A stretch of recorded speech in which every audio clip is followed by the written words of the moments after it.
अच्छा ये बताओ, सबसे सुखी व्यक्ति कौन है? इस संसार में सबसे सुखी व्यक्ति का नाम बताओ। अरे मोबाइल वाले भैया सुन लो, प्रभु सबसे सुखी व्यक्ति का नाम बताओ। हाँ, कौन पड़ोसी? हाँ, सबसे सुखी व्यक्ति कौन? ये गुलाबी मैया बताएंगी, गुलाबी वाली मैया चश्मा लगाए बैठी हैं आगे। मैया सबसे सुखी कौन? आप सब बताओ, चलो सबसे सुखी कौन? कौन? जिसके पास पैसा, मैं ऑप्शन देता हूं, कुछ ऑप्शन ले लो, फिर आप चयन कर लेना। सबसे सुखी कौन? ये सवाल है, प्रश्न है। सबसे सुखी कौन है?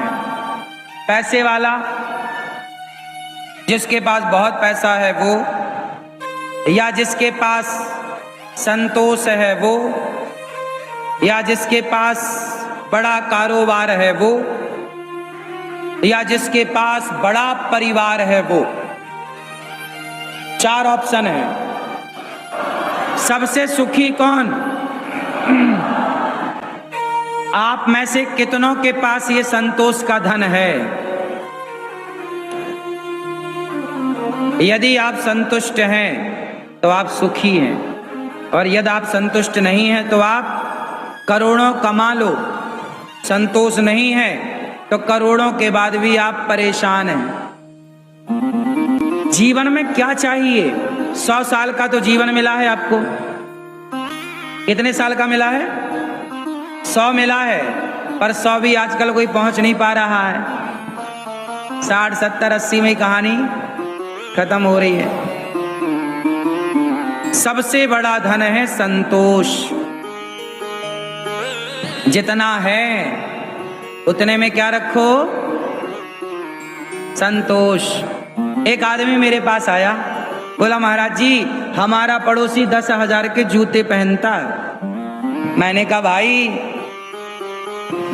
10,000 के जूते पहनने वालों को क्यों देखता है? मैंने कहा चल तुझे दिखाता हूं। मैं ले गया और उस व्यक्ति से मैंने उसे मिलाया। एक आदमी था जो हाथों में चप्पल पहन के घिसट रहा था, पांव नहीं थे उसके। मैंने कहा तू उसे तो देखता है जो 10,000 के जूते पहनता है, पर तू उसे नहीं देखता जिसके पास जूता पहनने के लिए पांव ही नहीं है। ईश्वर ने तुम्हें कितना अच्छा बनाया है। तुम्हारे पास पांव तो हैं, आंखें तो हैं, पांव से चल सकते हो, आंखों से देख सकते हो, हाथ से काम कर सकते हो। बहुत लोग हैं जिनके हाथ नहीं, बहुत लोग हैं जिनकी आंखें नहीं हैं। आप लोग कितने अच्छे हैं, फिर भी आपकी शिकायतें, हे भगवान ये नहीं दिया, फिर भी आप टेंशन में, डिप्रेशन में, और आप कई बार आत्महत्या करने का सोच लेते हैं, मर जाते हैं। अच्छा, इतना अनमोल शरीर पाकर भी आप हत्या कर रहे हैं, अपनी आत्महत्या का सोच रहे हैं। इतना गलत सोच रहे हैं आप। संतोष साहब, पैसा खूब कमाओ, लेकिन जितना प्राप्त है उसे पर्याप्त मानो। पैसा कमाने की इच्छाएं रखो, काम करो, पर जो आ रहा है बहुत आ रहा है ये मान के रखो। उस पैसे के चक्कर में आप तनाव क्यों लेते हैं, टेंशन क्यों लेते हैं? उस टेंशन से आप परेशान हो जाएंगे, आपकी खुशियों में आग लग जाएगी। इसलिए हो पैसा कमाओ, पर जितना है ईश्वर का धन्यवाद दो कि विधाता हम तो इस लायक नहीं थे, आपने हमें इतना दे रखा है। इस मुंबई में आपने देखा फुटपाथ पर लोग सोते हैं। मुंबई में कुछ जगह पर ये बात सही है कि गलत है? फुटपाथ पर लोग सोने को मजबूर हैं या नहीं इसी शहर में? हाँ या ना? लेकिन आपके सिर पे छाया है, पहनने को कपड़े हैं, खाने को बढ़िया भोजन है। कुछ लोगों के पास कपड़े नहीं हैं। आप एक काम करना मैया, ये जो आप लोगों ने साड़ी पहन रखी है ना, जब तुम इसे पहन करके रिजेक्ट कर देना तो किसी को देने का सोचना, तो तुम्हारी उतारी हुई साड़ी लेने वाले 20 आ जाएंगे, बहन हमें दे दो, बहन हमें दे दो, हमें दे दो। ये बात सही है कि नहीं? मतलब समाज में कितनी आवश्यकता है उन चीजों की जो आपके घर में कचरे के रूप में पड़ी है, जो आपने रिजेक्ट कर दिया, उसकी भी वैल्यू है लोगों के पास। मतलब ईश्वर ने आपको इतना कुछ दिया है, पर आपको संतोष ना होने के कारण आप तनाव में रहते हैं, टेंशन में रहते हैं। आप शिकायत करते हैं, भगवान तुमने ये नहीं दिया, भगवान तुमने वो नहीं दिया। आप कभी ईश्वर का धन्यवाद नहीं देते। धन्यवाद देना सीखिए। आज समाज में क्या चल रहा है, एक तस्वीर आपको दिखा दूं, आईना दिखा दूं, जरा सुन लेना, ध्यान से देखना। आजकल क्या है, बच्चे बहुत पढ़ गए, बहुत काबिल बन गए, इतने काबिल बन गए, इतना पैसा कमा लिया कि अब उसे अपनी माँ की जरूरत नहीं है। माँ, जिस माँ ने तुम्हारी मालिश करी, जिस माँ ने तुम्हारा मलमूत्र धोया, अब वो माँ की जरूरत नहीं है। बच्चे माँ को घर से निकाल देते हैं और वृद्धाश्रम भेज देते हैं। मेरे पास 285 वृद्ध माताएं रहती हैं गौरी गोपाल वृद्धाश्रम में, और भेजता कौन है?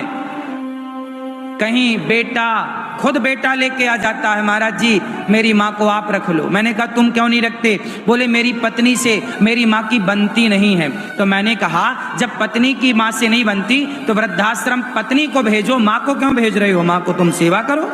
नहीं नहीं, मैं पत्नी के बिना कैसे रहूंगा। ऐसा चल रहा है आज। आपने पैसे कमाए, इज्जत कमा ली, लेकिन अपनी माँ का उपकार भूल गए, पिता का उपकार भूल गए, एहसान भूल गए।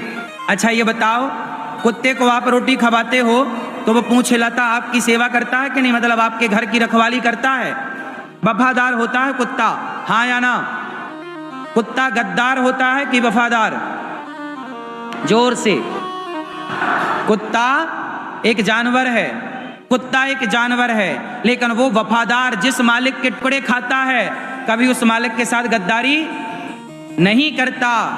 सोचिए, जानवर वफादार है, लेकिन खुद की औलाद, जिस माँ ने तुम्हें पाल पोस कर बड़ा किया, रोटी खवाई, कमा कमा के मजदूरी कर करके तुम्हें पढ़ा लिखा के योग्य बनाया, आज तुम उस माँ को घर से निकाल देते हो, तो तुमसे अच्छा तो वो कुत्ता है जो मालिक की रोटियों का हिसाब देता है। तुम तो माँ की रोटियों का हिसाब ना दे पाए। पैसे कमाने की होड़ में आजकल व्यक्ति इतना आगे बढ़ गया कि रिश्ते भूल गए, रिश्ते पीछे छूट गए, संतोष पीछे छूट गया, शांति पीछे छूट गई, आनंद पीछे छूट गया। आप बताओ, जितने लोग यहाँ बैठे हो, आप आखिरी बार कब ठहाका लगा के हंसे थे? मैया, आप आखिरी बार कब खिलखिला के हंसे थे? कब आपका हंसते हंसते पेट दर्द हुआ? आखिरी बार कब हंसे? ऐसे याद है किसी को? मैया, भैया, आप आखिरी बार कब हंसे थे खिलखिला के? याद नहीं है ना? हमसे मिलने के बाद? चलो अच्छा। पीछे वाली मैया, आप ठहाका लगा के कब हंसी आखिरी बार? आखिरी बार मतलब खिलखिला के। खिलखिलाना समझते हो ना? क्यों मैया, भैया, खिलखिलाना, ठहाका लगाना समझते हो ना? कब हंसे थे? नहीं पता ना? हाँ, आज आप संसार की उथल पुथल में इतने परेशान हो चुके हैं, इतना आप डिप्रेशन, टेंशन ले चुके हैं, डिप्रेस हो चुके हैं कि आप हंसना मुस्कुराना भूल चुके हैं। अरे जिंदगी मिली ही हंसने और मुस्कुराने के लिए थी, पर तुम वो हंसना मुस्कुराना पीछे छोड़कर अब पता नहीं कहां जा रहे हो। क्या पाना चाहते हो ये बताओ? क्या ख्वाहिशें हैं आपकी? क्या इच्छाएं हैं? ये बताओ, पाना क्या है? चलो बताओ, क्या पाना है? ईश्वर ने यहां पर खुश रहने के लिए भेजा था कि दुखी रहने के लिए? जीवन को जीने के लिए भेजा था कि आत्महत्या करने के लिए? बोलो। ईश्वर ने आपको खुश रहने के लिए भेजा था। इसलिए छोटा बच्चा आपने देखा होगा, छोटे छोटे बच्चे कितना हंसते हैं, छोटी छोटी बातों में खिलखिलाते हैं, हाँ या ना। जब आप छोटे थे बहुत हंसते थे, जब आप छोटे थे बहुत खिलखिलाते थे। अब आप बड़े हो गए हैं, आपने हंसना छोड़ दिया, खिलखिलाना छोड़ दिया, मुस्कुराना छोड़ दिया, केवल कागज के टुकड़ों के पीछे भागे जा रहे। बता तो दो कि रुकोगे कहाँ? कितना चाहिए तुम्हें? क्या लक्ष्य तुमने तय किया है? जीवन को आनंद से व्यतीत करो साहब।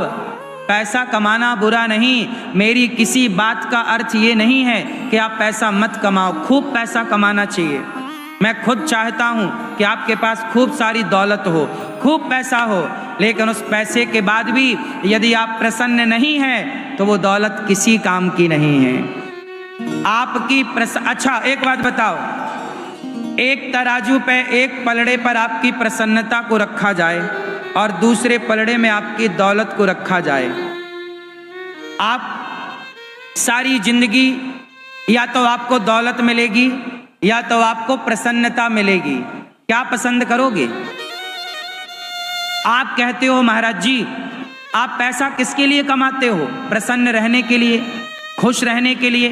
बड़ा घर बनवाते हो तो खुशी के लिए, बड़ी गाड़ी खरीदते हो खुशी के लिए, विवाह करते हो खुशी के लिए, पार्टियां करते हो अपने खुशी के लिए, लेकिन इतना कुछ करने के बाद भी क्या आप खुश हैं? उत्तर दो, नहीं है। क्यों? क्योंकि एक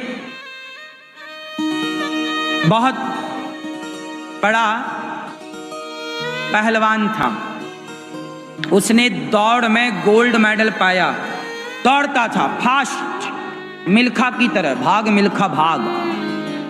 एक आदमी था बहुत तेज दौड़ता था। एक दिन क्या हुआ, उसके घर में चोरी हो गई, चोर आए, और चोर जब आए तो चोर चोरी कर रहा था और वो आदमी जाग गया, उसने देखा चोर, अच्छा। अब चोर भागा, और जब चोर भागा तो ये पीछे पीछे भागा। बोले तू कहाँ भागेगा, मैंने तो दौड़ में गोल्ड मेडल पाया, मेरे से फास्ट तू दौड़ नहीं सकता। अब वो दौड़ने वाला व्यक्ति, चोर आगे आगे, उसे लगा यार मैं चोर से पीछे हूं। अब वो दौड़ने वाला इतना तेज दौड़ा कि चोर से आगे निकल गया, चोर हो गया पीछे और दौड़ने वाला हो गया आगे। आगे गांव वालों ने कहा भाई साहब सवेरे सवेरे कहाँ जा रहे हो? अरे बोले चोर पकड़ने आए थे। बोले चोर कहाँ है? अरे बोले चोर तो पीछे रह गया। जिसे पकड़ने दौड़ लगाई थी वो तो पीछे रह गया। जिस आनंद को पाने आप मनुष्य बने थे, जिस खुशी को पाने आप मनुष्य बने थे, वो खुशी तो बहुत पीछे रह गई। अब ना जाने आप किसकी दौड़ में, किसकी रेस में सम्मिलित होकर ना जाने कहाँ दौड़े जा रहे हैं, कहाँ भागे जा रहे हैं, और कब तक भागोगे, कब तक भागोगे? चलो बताओ, आपकी प्रसन्नता मायने रखती है कि आपका पैसा मायने रखता है? जोर से पैसा हो, पर पैसा होकर आप प्रसन्न हो तो और अच्छा है, लेकिन पैसा होकर आप प्रसन्न हैं ही नहीं, तो आपसे अच्छा तो वो रिक्शे वाला है जो 500 रुपये 1000 रुपये रोज का कमा के अपने परिवार के साथ बढ़िया मस्त समय व्यतीत करता है, हंसता है, मुस्कुराता है, खिलखिलाता है। वो खुश तो है, आप तो करोड़पति होकर भी आप खुश नहीं हैं। आप अपने परिवार में तालमेल बिठा के नहीं रख पा रहे हैं। आपकी पत्नी यहाँ भाग रही है, आपका पति वहाँ भाग रहा है, आपके बच्चे वहाँ भाग रहे हैं। सुनो सुनो भैया मैया,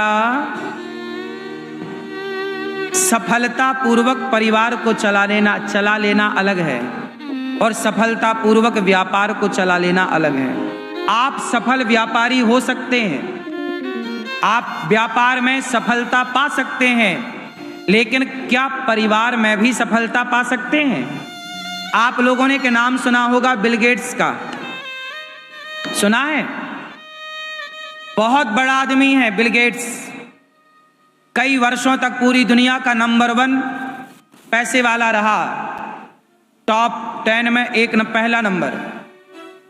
उसके पास पैसों की कोई सीमा नहीं, अथाह पैसा, इतना बड़ा बिजनेसमैन है वो, सफल व्यापारी बना, पूरी दुनिया के लिए प्रेरणा बना।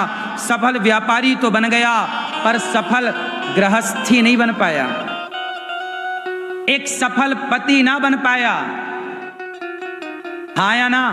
27 सालों के बाद बिल गेट्स की पत्नी ने तलाक दे दिया। बिल गेट्स को आप सफलता पा गए व्यापार में, लेकिन आप परिवार में सफलता ना पाए। अब बताओ, आप कामयाब हैं? आप पैसे की दृष्टि से कामयाब हो सकते हैं, पर पारिवारिक दृष्टिकोण से आप असफल हो गए। हाँ या ना? अरे व्यापार करना अच्छी बात है, करो, व्यापार चलाना अच्छा है, तो क्या परिवार चलाना अच्छा नहीं है? अच्छा ये बताओ, एक व्यक्ति वो है जो सफलता पूर्वक अपना परिवार चलाता है, अपनी माँ का ख्याल रखता है, पिता का ख्याल रखता है, पत्नी का ख्याल रखता है, बच्चों को संस्कार देता है। एक वो है, एक आदमी वो है जो सफलता पूर्वक अपने परिवार को चला रहा है, और एक व्यक्ति वो है कि जो व्यापार चला रहा है।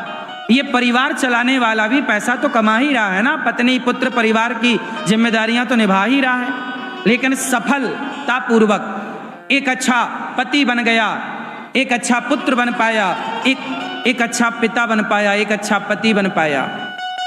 आप एक अच्छे व्यापारी तो बन पाए, पर एक अच्छे पति ना बन पाए, एक अच्छे पिता ना बन पाए। एक अच्छा पिता कौन? आपका बेटा शराब पी रहा है, आपका बेटा पराई औरत के संग घूम रहा है, तो आप सफल पिता नहीं हैं। सफल पिता वो है कि जिसका बेटा राष्ट्र की, समाज की सेवा में लगा हुआ है, जो राष्ट्र के लिए कुछ करे। अरे पैदा तो बहुतों ने बच्चे पैदा किए, ये देखो हमारे बीच में शिवाजी महाराज विराजे हैं। बताओ, इनकी मां ने, माता जीजाबाई ने किस तरह से बच्चे को पाला। बचपन से 14 साल की उम्र में, 13-14 साल की उम्र में इन्होंने पहला युद्ध जीता था, राष्ट्र के लिए अपना सर्वोच्च बलिदान दिया। हाँ या ना? तुम्हारे बच्चे क्या कर रहे हैं? शराब पी रहे हैं, तुम्हारे बच्चे पराई औरत के संग लिव-इन में रह रहे हैं, भोग विलास में मस्त हैं, और एक ये जो राष्ट्र के लिए समर्पित हो गए, आज सदियों बाद भी इनका नाम सबके हृदय में है, ये सबके दिलों में राज कर रहे हैं।